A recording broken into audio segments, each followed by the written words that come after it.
Welcome to news wise. मैं हूं आरिफा नूर। आज प्रोग्राम में हम सियासत पर तफसील से बात करेंगे।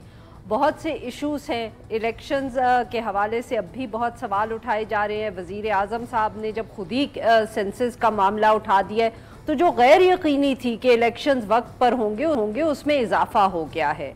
इसके अलावा जो वज़ीर आज़म साहब हैं और वो काफ़ी उनके स्केड्यूल जो है वो बिज़ी रहता है आजकल। आज भी उन्होंने एक बाईपास का इफ्तिताह किया और वहाँ उन्होंने बहुत दिलचस्प बातें की। उन्होंने इस्टेब्लिशमेंट के हवाले से ये कहा कि उनके ऊपर, यानी कि वज़ीर आज़म शहबाज शरीफ साहब के ऊपर बार बार ये इल्ज़ाम लगाया जाता है या उनको ताने दिए जाते हैं कि वो इस्टेब्लिशमेंट के आदमी हैं। उन्होंने कहा मुझे ऐसी बातों से कोई फ़र्क नहीं पड़ता।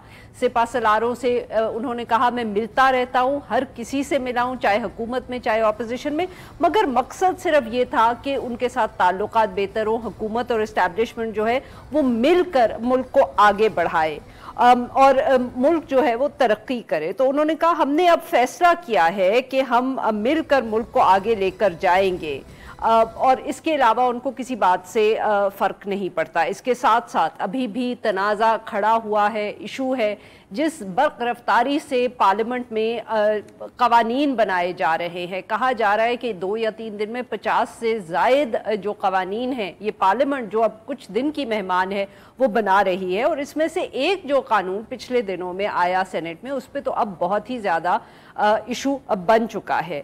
1 सदी पुराना जो ऑफिशियल सीक्रेट एक्ट है उसमें तरमीम जो हुकूमत ने कोशिश की तो सेनेट में उस पर काफ़ी मुखालफत हुई और उस मुखालफत की वजह से उस बिल को पास करने की बजाय जो मुतल्लिका कायमा कमेटी है उसमें भिजवा दिया गया।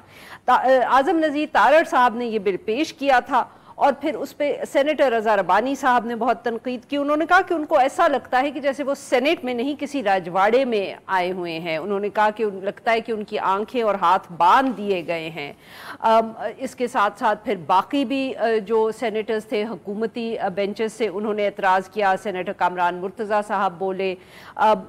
पाकिस्तान तहरीक इंसाफ से जो बैरिस्टर अली ज़फ़र साहब है उन्होंने भी बात की इस पर और कहा कि अपोजिशन सेनेटर्स ने अपनी जो ज़मीर की आवाज़ है उस पर इस बिल की मुखालफत की और उन्होंने कहा कि उनको ये देख के खुशी हुई कि हुकूमती बेंचेस से भी लोग बोले इसके ख़िलाफ़। बहुत से इसके कंट्रोवर्शियल हम कह सकते हैं एस्पेक्ट्स हैं। इसके अंदर जो फ़ौजी तनसीबात हैं उनकी तारीफ़ को वसी कर दिया है। जो डिजिटल और जदीद ज़राए हैं उनको कानून के दायरे में लाया गया है, जिसकी वजह से एक्सपर्ट्स कह रहे हैं कि अब वीलॉगर्स या जो ब्लॉगर्स हैं या यूट्यूब पे बात करते हैं वो भी इस कानून के दायरे में आ सकते हैं। जो दस्तावेज़ की तारीफ़ है उसको वसी कर दिया है। अगर फ़ौज की ख़रीदारी और सलाहियतों के बारे में भी कोई बात होगी तो उसको भी इस कानून के शिकंजे में लाया गया है।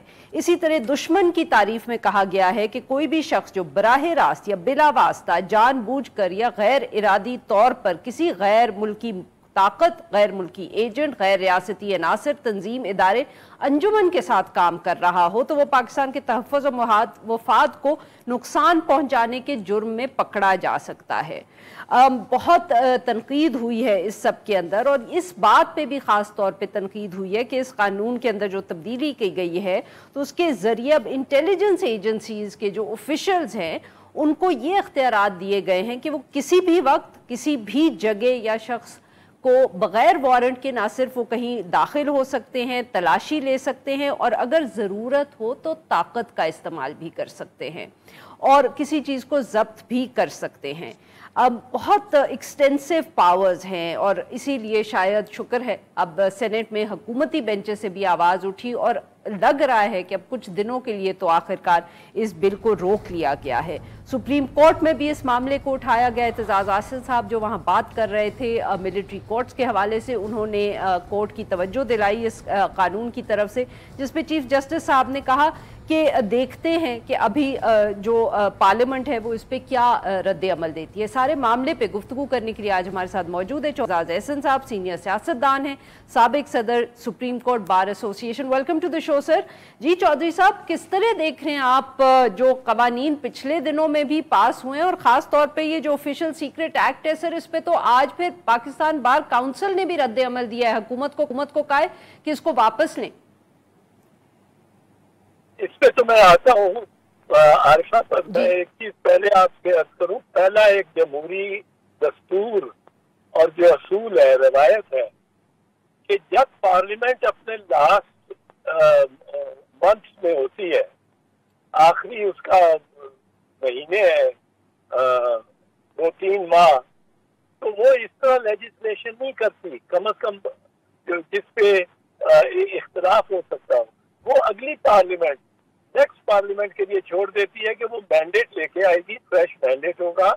हमारा मैंडेट 5 साल पुराना है, अब लोगों के वो अब पता नहीं कौन सी पार्टी आए, और वो ये जमहूरी रवायात, इनको ये इस तरह अब इसमें तो कोई शक नहीं रहा कि रूम ड्रिवन है ये सारी प्रोसेस, मुस्लिम लीग नवाज की ड्रिवन, क्योंकि वो इत्तेहादी तो जमीयत वाले भी खड़े हो गए हैं, एक और भी इत्तेहादी उनके मैंने देखा वो खड़े थे, फिर पीपल्स पार्टी में Raza Rabbani, they are not been taken into confidence at all जी। ना वो कमेटी की प्रोसेस के लिए गुजारे हैं, ये 50 एक कानून ले आए हैं आखिर में, और इस कानून को अगर आप देखें तो आपको सारी वो चीज समझ आती है कि ये कौन डिक्टेट कौन कर रहा है और किस तरफ हम जा रहे हैं।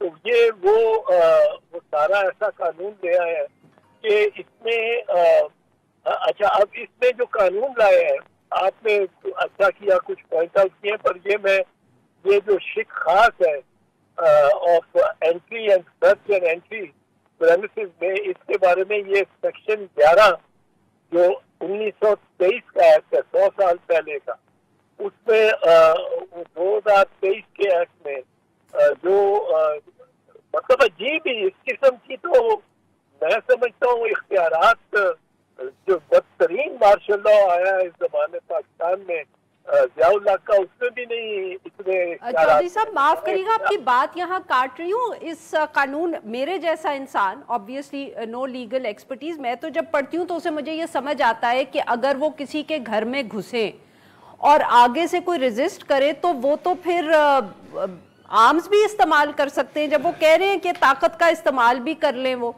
तो इसका ये मतलब है ये इस किस्म का कानून कभी सुना ही नहीं, बना ही नहीं, बर्रे सगीर में नहीं बना कब कर, कोई अफ्रीकन कंट्रीज में को बनता होगा, हमारे तो बिल्कुल नहीं बना। और मैं आपको एक चीज अर्ज करूं, इसमें कहते क्या, इसमें कहते हैं कि वारंट की जरूरत नहीं है, ये इंटेलिजेंस एजेंसी का कोई अगर फर्ज है, अफसर है उसको, और इंटेलिजेंस एजेंसी क्या डेफिनेशन है वो भी मैं भी बताऊंगा, बड़ी अजीब है। वो ये है कि वो अगर वो ऐसी एजेंसी का अफसर है, वो किसी भी आदमी की या किसी भी मकाम की, घर की, दुकान की, किसी भी प्रेमिसेस की, वो किसी वक्त भी तलाशी ले सकता है, उसमें दाखिल हो सकता है, और उसको वारंट की जरूरत नहीं है, उसको जरूरत नहीं है, कोई आगे से उसको रोक नहीं, मदामत नहीं कर सकता। कोई मदामत करेगा तो उस पर वो जबरदस्ती और फोर्स इस्तेमाल करेगा, ताकत इस्तेमाल करेगा। कितनी ताकत, ये भी नहीं कहा कि reasonable force under the circumstances, ये फोर्स को हर दफा डिफाइन किया जाता है कि किस किस्म का हो, जब भी इस्तेमाल इख्तियार दिया जाए फोर्स का, ये कोई ऐसा नहीं है। अच्छा, अब उसमें वो ये चाहते हैं कि वो दाखिल हो, और वो अगर वो दाखिल हो जाए 3-8-10 ऐसे लोगों की, और तो जो घर वाले हैं और बच्चे, बीबियां, साहब, वो एक कोने में सारे दुपट्टे टाइटली बैठ जाएं और आंखें बंद कर लें, और ये सारे घर में फिरते रहें, और सब कुछ अगर उनमें कोई आंख भी खोले तो उसको रेजिस्टेंस करार दे के और उसके फोर्स थप्पड़ एक मार जाए उस बच्चे को। ये किस किस्म की मतलब है ये? तो चौधरी साहब क्या ये बताएं, sir we have very little time left with you, ये बताइएगा कि क्या अब आपने तो आज इसको सुप्रीम कोर्ट में भी उठा लिया, क्या आपको ये अब उम्मीद है कि हुकूमत इस बिल को for the time being shelf कर देगी, या ये हम जैसे जो बच जाएंगे जब ये हुकूमत घर चली जाएगी तो फिर इसको कोर्ट में ही लेके जाना पड़ेगा? नहीं, कोर्ट में भी जाएंगे तो कोई मतलब है मिलेगा, इसमें रिलीफ मिलेगी। ये बर्दाश्त अगर समझते हैं ना शहबाज शरीफ के काजी शायद ईसा इसको बर्दाश्त कर लेगा, वो एक दिन के लिए बर्दाश्त नहीं करेगा ऐसे लोगों को। उम्र तो फिर जरा थोड़ा सा टाइम देना और कुछ गवर्नमेंट और कुछ, लेकिन फौजी अदालतों के फैसले से ये बहुत घबराए हैं कि अब फौजी अदालतों का जो फैसला अगर आ गया, मंसूर अली शाह को इन्होंने खुद उठा दिया, जस्टिस मंसूर अली शाह को गवर्नमेंट ने, तो ये फैसला हमारे खिलाफ ही दे देगा। तो ये बहुत इससे घबराए गए, ये लेजिस्लेशन भी जल्दी जल्दी करना चाहते हैं कि ये करें। और ये तो इस तरह मैंने जैसे कहा ना कि ये तो जिस तरह चोर घुस गए घर में और 50 लॉज इन्होंने पास करने या वहां से उठा के भागना, चोरी छुपे, किसी को दिखा नहीं रहे, कमेटी को नहीं बता रहे। और रजा ने आज ठीक ऑब्जेक्शन किया। बिल्कुल सर, वो तो अगले दिन भी उन्होंने एतराज किया था, वॉकआउट कर गए थे। बहुत बहुत शुक्रिया चौधरी साहब, आपने हमारे लिए वक्त निकाला। नाज़रीन, यहाँ पे सा break, we'll be right back, और फिर हम अपने मेहमानों के साथ इन सब मौज़ूआत पर गुफ्तगू जारी रखेंगे। स्टे विद अस।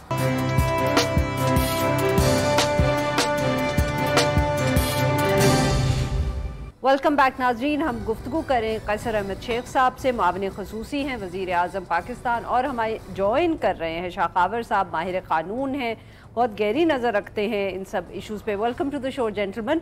जी कैसर शेख साहब, सर पहले तो बहुत तनकीद हो रही है जो पार्लियामेंट से जिस तरह लॉज पास किए गए, और उनमें से जो ये ख़ास तौर पे जो ऑफिशियल सीक्रेट एक्ट में आप लोगों ने तब्दीली की है, सर बहुत तनकीद हुई। अब तो हुकूमती बेंचेस से भी लोगों ने तनकीद की है और आपको वापस लेना पड़े। सर क्या इतनी जल्दी थी इस तरह के कवानीन बनाने की और इतने स्वीपिंग पावर्स देने की?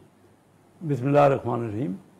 देखिए, पार्लियामेंट है, नेशनल असम्बली है, उसका इजलास हो रहा है और सबके सामने खुल्लम खुल्ला चीज़ें पेश की जा रही हैं। अब जल्दी से मुराद, क्योंकि हुकूमत तो जा रही है, थोड़े दिन है, ज़्यादा से ज़्यादा 8-9 तारीख तक अगर हुकूमत पूरी नहीं करेगी मियाद, तो 8-9 तारीख तक असम्बली ख़त्म हो जाएगी, नहीं तो 12 अगस्त तक है। तो जो बिल पेंडिंग हैं और जो हम समझते हैं कि ज़रूरी हैं, सर ये पेंडिंग बिल था ऑफिशियल सीक्रेट्स एक्ट? नहीं, ये ज़रूरी नहीं। मैं जो कह रहा हूँ, जो बिल पेंडिंग, कुछ बिल पेंडिंग थे और कुछ ये था, ये हम महसूस कर रहे थे कि जो इलेक्शन के जो लॉ एंड ऑर्डर की सूरत हाल है, जो हम इलेक्शन कराने जा रहे हैं, और जो इसका इलेक्शन से ताल्लुक है सर? इलेक्शन में देखिए, जो लॉ एंड ऑर्डर का सिचुएशन क्रिएट हो सकती है, तो इससे तो उनको पावर्स, हम समझ रहे हैं ना कि इन इदारों को ज़्यादा। किन इदारों को सर? ये जो आपके सामने बिल हैं, तमाम इदारों को पावर दी जा रही है ना सर। बट इतने पावर्स कि वो किसी के घर में भी किसी भी वक्त घुस जाएं, वारंट के बगैर घुस जाएं, जो मर्जी तलाशी लें, जो चीज़ उठा लें, अगर कोई रेजिस्ट करे तो वो ताकत का इस्तेमाल कर लें, गोली मार दें। ये सर ये एक जमहूरी मुल्क में इतने पावर्स होने चाहिए एजेंसीज के पास? देखिए, जो आपके सामने है, तमाम अपोजिशन की जमातें, सेनेट में तो बाकायदा ज़्यादा अपोजिशन है, हमारे नेशनल असम्बली में कुछ कम है, तो सबके सामने चीज़ हो रही है। अब इलेक्टेड हाउस में एक तरफ तो आप कहते हैं जमहूरियत की बात, अब जमहूरी लोग ही पेश कर रहे हैं ना, या आप और कोई सिस्टम बता दें? तो लोग नहीं है ना, फिर मैं तो कहूँगी कि फिर जमहूरी नहीं है। फिर कोई और तरीका बता दें कि जिस तरीके से जमहूरी लोग आके करें। आपके ख्याल में अगर ये इलेक्शन में जो असम्बली के मेंबर बनते हैं वो जमहूरी लोग नहीं है, लोगों की? सर अगर वो इस तरह के कवानीन पास करेंगे तो कैसे उनको हम जमहूरी कहें? तो अगले वो तो अपने लिए गड्ढा खोद रहे हैं ना, कि कल को अब आपके घर में भी ऐसे ही लोग दाखिल होंगे जब ये हुकूमत से बाहर आप चले जाएंगे। आप दुरुस्त कह रही हैं, लेकिन हमारे यहाँ जो सूरत हाल है वो तो आप देख रही हैं सर। ऐसी हमारे यहाँ तो कुछ भी नहीं है, हर जगह जिसका जो लॉ एंड ऑर्डर की सूरत हाल आप देख नहीं रही कि क्या कुछ नहीं हो रहा। हम तो नहीं कंट्रोल कर पा रहे, हमारे यहाँ नहीं कर रहे, थ्रू आउट नहीं कर रहे। कोई बाहर वाला मुल्क यहाँ इन्वेस्ट करने को तैयार नहीं है। 1 रुपए की इन्वेस्टमेंट, ये आपने देखा $1 बिलियन की भी इन्वेस्टमेंट इस साल नहीं हुई। तो कोई जब तक तो सर इसलिए नहीं हुई क्योंकि कवानीन जो मतलब कि हमारे आप ये कह रहे हैं कि अगर हम अपने जो इदारे हैं, जो एजेंसीज हैं, उनको ये कवानीन या पावर्स दे देंगे तो हमारी इन्वेस्टमेंट हो जाएगी। फिर तो हमारे ख्याल तो ये है कि वो शायद कंट्रोल कर लें, अभी तक तो कंट्रोल नहीं हो पा रहा। लेकिन हर किस्म का आप देखें ना, आप फुल आप तबसरा भी कर रही हैं, आप भी कर रहे हैं और भी सारे मीडिया पे हो रहा है। वजह क्या है कि आप ये देखिए कि हमारे यहाँ जो इंतशार हुआ है, जो हालात ख़राब हैं, जो नहीं कंट्रोल हो पा रहे, बॉर्डर्स पे जो हमारे दोनों बॉर्डर्स के, भारत, ये हमारा पॉइंट ऑफ व्यू है, आप इख्तलाफ कर सकती हैं। हर चीज़ हो रही है, सामने हो रही है, ओपनली हो रही है और बिल्कुल यानी पार्लियामेंट में हो रही है, बिल्कुल ठीक, छुप छुपा के नहीं हो रही कि मार्शल लॉ के जरिए तो नहीं हो रही, आपके सामने हो रही है ना। सर अब जरा चले इस पे, अभी हम will come back to that point. Shakawar साहब, सर आपने सुनी कैसर अहमद शेख साहब की बातें? सर वो कह रहे हैं कि ये मतलब कि हालात मुल्क के इतने ख़राब हैं कि हमें इतने स्वीपिंग पावर्स देने पड़ रहे हैं एजेंसीज को। सर आप इसके साथ इत्तेफाक करेंगे? देखिए अरफा, पहले तो मैं ये बात कहूँ कि जो पार्लियामेंट की जो कॉम्पिटेंस है कानून साजी की या किसी कानून में तरमीम करने की, वो तो मौजूद है, आइन ने दी हुई है। और दूसरी चीज़ ये है कि जो ऑफिशियल सीक्रेट एक्ट है ये 1923 का बना हुआ है। इसमें यकीनन इसको आजकल के हालात और टेक्नोलॉजी जितनी एडवांस हो गई है उससे हम आहंग करने के लिए उसमें बिल्कुल तरामीम की ज़रूरत है। और ये सिर्फ हमारे मुल्क में नहीं, बहुत सारे 40-50 मुल्कों में ऑफिशियल सीक्रेट एक्ट है। हाँ, इस पे ये बात हो सकती है कि जिस तरीके से कानून साजी की जा रही है, क्या वो जो पार्लिमानी रवायात हैं या कानून साजी के जो रूल्स प्रोवाइड करते हैं उस पर उतर रही है या नहीं उतर रही। तो देखें, जैसे कि अब हुकूमती जो मेंबर पार्लियामेंट हैं, इवन नेशनल असम्बली के भी, उन्होंने भी इस पे एतराज़ किया कि वो दे वर टेकन टू सरप्राइज कि वो एक बिल पेश किया गया जो कि उन्होंने पढ़ा भी नहीं था। तो होना ये चाहिए कि आप जो भी तरमीम लाना चाहते हैं, नई कानून साजी करना चाहते हैं, उसको बाकायदा सर्कुलेट करें मेंबर पार्लियामेंट के अंदर, उस पर बहस हो, और अगर उसके ऊपर कुछ इख्तलाफात हैं या कोई कंसेंसस डेवलप नहीं हो रहा तो उसके लिए आप कायमा कमेटियाँ बनी हुई हैं, उस पर आप भेज सकते हैं। और आपने देखा कि कौमी असम्बली ने जब इसको पास किया तो जब इसको ट्रांसमिट किया गया सेनेट ऑफ पाकिस्तान में तो वहाँ पे उस पर एतराज़ात हुए, इवन ट्रेजरी बेंचेस ने भी किया उस पर, तो उसको फिर कायमा कमेटी के सुपुर्द कर दिया गया है। मैं समझता हूँ कि ये असल तरीका जो है कानून साजी का यही है कि ज़रूर कानून साजी करें लेकिन उसमें एहतियात ज़रूर बरतें कि क्या ऐसा कानून या उसकी कोई शिक जो है वो ऐसी तो नहीं है कि जो कल कालदम हो जाए ऑन द टच स्टोन के वो आइन में दिए गए बुनियादी हकूक से मुतसादिम है। तो इसलिए मैं ये कहूँगा ऑफिशियल सीक्रेट एक्ट में बिल्कुल तरामीम होनी चाहिए। 1923 का वो 100 साल पुराना कानून है, उसको हम आहंग करें आप बिल्कुल मॉडर्न चीज़ों से। लेकिन जो अनब्रिडल्ड पावर्स अभी आपने जैसे बात की उसमें सेक्शन 11 है गालबन, जिसमें एजेंसीज को जो है वो बिला वारंट जो है वो किसी भी प्रीमिसेस को जो है वो सर्च करने की, अंदर दाखिल होने की इजाज़त है, किसी को गिरफ्तार करने की इजाज़त है। इसको रेगुलेट ज़रूर होना चाहिए। लेकिन इसके साथ साथ हमें यह भी देखना है कि हमारे 2-3 कवानीन ऐसे हैं, जैसे एंटी टेररिज्म एक्ट है या control of narcotic substance act है, उसमें अगर जो एजेंसी है या जो फोर्स है उसको अगर क्रेडिबल इंफॉर्मेशन हो कि किसी प्रेमिसेस में जो है वो ऐसी गैर कानूनी चीज़ या कोई ऐसी इंफॉर्मेशन या दस्तावेज़ या ऐसा कोई सबूत मौजूद है कि जिसमें आपको अगर वारंट लेने में ताख़ीर से वो सबूत ख़त्म होने का इम्कान है, तो फिर उसमें थोड़ी सी एक्सेप्शन मौजूद है कि ऐसी सूरत में आप बिला वारंट भी किसी प्रेमिसेस में दाखिल हो सकते हैं, लेकिन फिर उसकी जो दाखिल हो रहे हैं फिर उनको रीजंस लिखनी है। तो इसको ज़रूर रेगुलेट कर दिया जाए, रेगुलेट करने की ज़रूरत है। छोटा सा break, will be right back और हम अपने मेहमानों से गुफ्तगू रखेंगे। स्टे विद अस।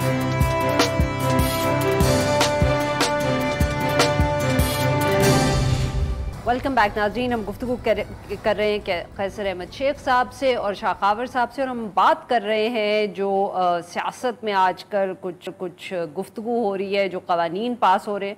कैसर साहब, आपने सुनी शाकावर साहब की बात, वो भी कह रहे हैं कि डिबेट होनी चाहिए और कुछ उसमें ऐसी शिकें हैं जिन पे एतराज़ हो सकता है या जो ह्यूमन राइट्स के पॉइंट ऑफ व्यू से भी ज़रा प्रॉब्लमैटिक है। तो सर ये तो अब हमें अपने जमहूरी या इलेक्टेड लोगों से यही तवक्को है ना कि वो इस तरह के कवानीन तो नहीं पास करेंगे जहाँ कहीं जो पाकिस्तानी शहरी हैं उनके हकूक जो है वो वायलेट हो रहे हैं। जी, शाखावर साहब ने बड़ी तफसील से बात की और वो खुद कह रहे हैं कि 100 साल पुराना ये है कानून है।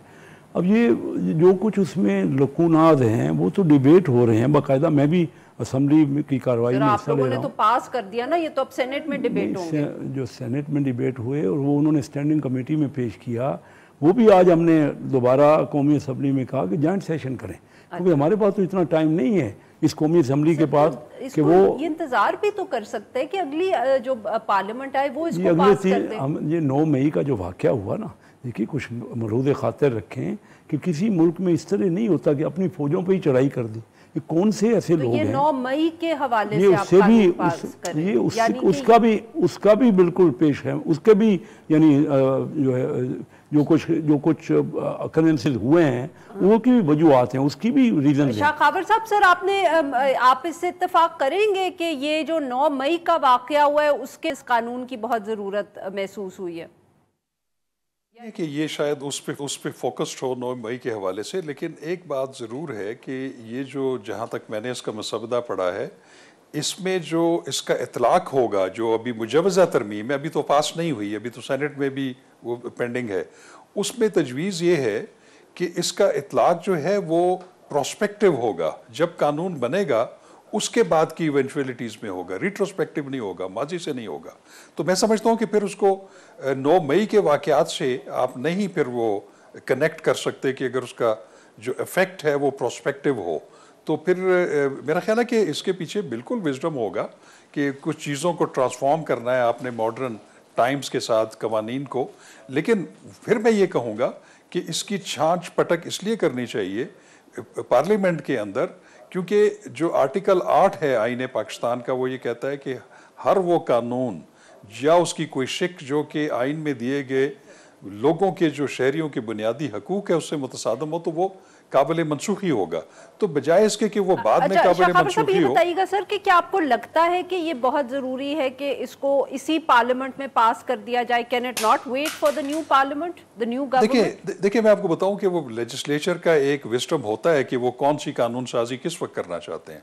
आपने देखा है कि जब ऑर्डिनेंस जो होते हैं, प्रेसिडेंशियल या गवर्नर ऑर्डिनेंस जो होते हैं, वो जब असेंबली सेशन में ना हो और उस पर ऐसे कोई एमरजेंट सिचुएशन हो जिसमें कानून साजी ज़रूरी हो, तो कानून साजी तो की जा सकती है। लेकिन मैं ये समझता हूँ कि जिसमें थोड़ी कंट्रोवर्सीज हों तो उसमें बेहतर है कि उसको जो है वो स्टैंडिंग कमेटीज़ उसको गौर करें और उनकी नोक पलक दुरुस्त करके फिर इसको मुसवदा जो है वो पेश किया जाए, उसकी कानून साजी हो। लेकिन ये जो अभी है इसकी भी तो अभी 2 स्टेजेस बाकी हैं। अभी सेनेट ने अगर इसको मुस्तरद कर दिया तो फिर वो वापस जाएगा और फिर जॉइंट सेशन होगा, और या अगर उसको अप्रूव कर लिया तो प्रेसिडेंट के पास उसको दोबारा रिकंसिडरेशन के लिए वापस भेजने का जो है वो पावर मौजूद है, जिसके ऊपर फिर जॉइंट सेशन होता है हाउस का। तो ये अभी प्री मैच्योर है, अभी लॉ बना नहीं है, लेकिन ये अच्छा है कि जो सेनेट ने उसको स्टैंडिंग कमेटी के हवाले कर दिया। बिल्कुल ठीक। कैसर शेख साहब, ऑब्वियसली कवानीन पे भी बात, साथ में सर एक सेंसस के हवाले से वज़ीर आज़म साहब का बयान आ गया। फिर आज सर वज़ीर आज़म साहब ने बड़ी दिलचस्प बात की, 12 कहूँ कि वो उधर इफ्तिताह कर रहे थे, उनका मेरे ऊपर बार बार ये इल्ज़ाम लगता है उनका, बल्कि ताने दिए जाते हैं मुझे कि मैं इस्टेब्लिशमेंट का आदमी हूँ, मुझे फ़र्क नहीं पड़ता। ये क्या सही बात है सर? क्या ऐसी गुफ्तगू होती है कोई वज़ीर आज़म साहब के हवाले से? देखिए ये मैं समझता हूँ उन्होंने बिल्कुल सही कहा। अच्छा, ये जो हमने सोच लिया है ना कि कोई इस्टेब्लिशमेंट की मुखालफत ज़रूरी है या उनका कोई आदमी हो, देखिए मिलजुल के इदारों ने काम करना है। हमारा मुल्क आगे ही ये इसी वजह से नहीं बढ़ा। मैं बड़ा कैटेगोरिकली हूँ इसमें। हमने जो कंसेंसस नहीं बनाया, एक पेज पे नहीं थे, हम टसल करते रहे। हमारे मुल्क में 3 किस्म के टर्माइल हुए। एक 1970 से 1969 तक 22 साल हमारा मुल्क बहुत आगे जा रहा था। पूरी दुनिया मिसालें दे रही थी पाकिस्तान की। 70 में फेयर इलेक्शन हुए, बिल्कुल फेयर हुए, कोई उसमें नहीं कहता। फिर आपस में रिफ्ट हो गई, टर्माइल हो गया, पॉलिटिकल टर्माइल 2 पार्टियों का, आपका मुल्क 2 लाख हो गया। फिर 77 में क्या हुआ, इलेक्शन हुए, इलेक्शन के रिजल्ट नहीं माने गए, 2 पार्टियों का आपस में फिर दोबारा टर्माइल, सख्त किस्म की मुखालफत हो गई, मार्शल लॉ लग गया।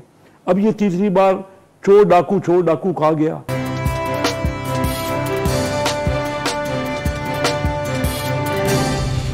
वज़ीर आज़म साहब पार्टीज की तो बात ही नहीं कर रहे ना। मैं पार्टीज की बात कर रहा हूँ कि ये जो मैं भी वही बात कर रहा हूँ कि इस्टेब्लिशमेंट से जो भी पॉलिटिकल पार्टी है इस मुल्क में, हमारे मुल्क जैसे मुल्क में, उस हर पॉलिटिकल पार्टी का उनसे एक दूसरे से मशवरा, एक दूसरे के साथ यगानगत और यकसुई, ये उनको हमारे साथ। फिर आप पाकिस्तान तहरीक-ए-इंसाफ के साथ भी फिर गुफ्तगू करेंगे, बात डायलॉग करेंगे, या जो लोग इन्वॉल्व नहीं है उसमें 9 मई के वाक़े में, बिल्कुल उनसे करनी चाहिए। क्यों? तो सर ये कौन फैसला करेगा कि 9 मई में? ये तो अदालतें फैसला कर रही हैं ना। ये तो फैसले अदालतें कर रही हैं, जिसके ऊपर जुर्म साबित हो जाएगा उससे तो हम बात नहीं करेंगे। ये जो एस्टैब्लिशमेंट का इल्जाम वजीर आजम साहब कह रहे हैं कि उनके ऊपर लगता है, वो तो पाकिस्तान तहरीक इंसाफ के हवाले से नहीं लग रहा ना। नहीं, हम एस्टैब्लिशमेंट की तो मैं तो बात कर रहा हूँ कि बेहतर बात है कि एस्टैब्लिशमेंट और हमारी पॉलिटिकल पार्टियां मिलकर काम करें। यहाँ ये बना लिया गया है कि पता नहीं एस्टैब्लिशमेंट कोई बाहर की। तो सर जब पाकिस्तान तहरीक इंसाफ भी कहती थी कि हम वन पेज पे हैं, तब आप तनकीद करते थे। तनकीद हम करते थे। आज वो कहते थे कि ये तो तनकीद करना कौन सी बुराई है? पॉलिटिकल पार्टियां तनकीद करती रहती हैं, लेकिन उसका ये मैं तो आज खुल्लम खुल्ला कह रहा हूँ ना कि ये वो गलत साबित हो गया ना। हमने अगर तनकीद की है, बिल्कुल की है, लेकिन उन्होंने छोड़ तो नहीं दिया था। उन्होंने इस्टेब्लिशमेंट के 9 वही में जो कुछ हुआ है आपके सामने है, उन्होंने क्या किया? वो तो अपनी फौजों पे चढ़ दौड़े। नहीं, वो तो बात की बात है ना सर। मैं तो ये कह रही हूँ कि फिर कल को अगर आप लोग पावर में आते हैं और यही वन पेज होता है, तो पीटीआई अगर कहे कि आप लोग सिलेक्टेड हैं, तो फिर क्या होगा? मैं तो कोई, ये तो आवाम ने फैसला करना होता है ना। मैं तो अपना पॉइंट ऑफ व्यू आपको दे रहा हूँ, तो कोई अर्ज नहीं है इसमें। उनको कहना चाहिए, कहते रहे। तनकीद करना पॉलिटिकल, यही तो हमारे पास रह गया है कि दूसरे के खिलाफ तनकीद ही करें, और तो कुछ है नहीं। ये भी नहीं अगर आप हमसे ले लेंगे बात और सियासत में कुछ नहीं बचा, हमारी सियासत में अब कुछ नहीं बचा। ये आपके सामने है जो कुछ हो रहा है। देखिए, हम तो आपस में टसल कर हम कहते रहे कि चार्टर ऑफ इकॉनमी करें। मैं आपसे कह रहा हूँ कि हमारा मुल्क, दुनिया के ममालिक हमारी मिसाल दिया करते, साउथ कोरिया, इंडिया। तो भूल जाओ ना, बड़ी पुरानी गल। उसके बाद असी टसल कर ली ना, उसके बाद इस्टेब्लिशमेंट हमने समझ लिया कि इस्टेब्लिशमेंट से मुखालफत करना कोई बहुत बड़े कोई कमाल की बात है। मैं खुद कहता हूँ कि एस्टेब्लिशमेंट के साथ बैठना चाहिए। इतना तो माने ना कि फिर आपकी पार्टी ने भी वो टसल की, माजी में की। मैं मान रहा हूँ। अच्छा। कौन नहीं मान रहा? अच्छा। यही हमारी तबाही इसीलिए हुई। हमारा मुल्क बहुत नीचे चला गया। $1 बिलियन की यहाँ बाहर का मुल्क इन्वेस्टमेंट करने को तैयार नहीं है, और इंडिया में 80 अरब और 100 अरब डॉलर की लाइन लगी पड़ी है। एक ही आपके साथ ही बॉर्डर है उनका।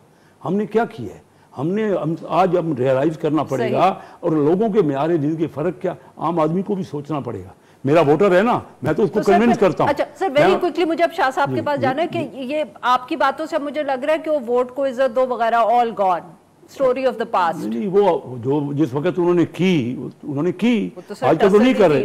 वो तो समझ आ गई ना, रियलाइज। आप क्लियर समझें इस बात को, हम सबको समझ आ जाएगी। वजह क्या है कि हमें मिलके काम करना पड़ेगा।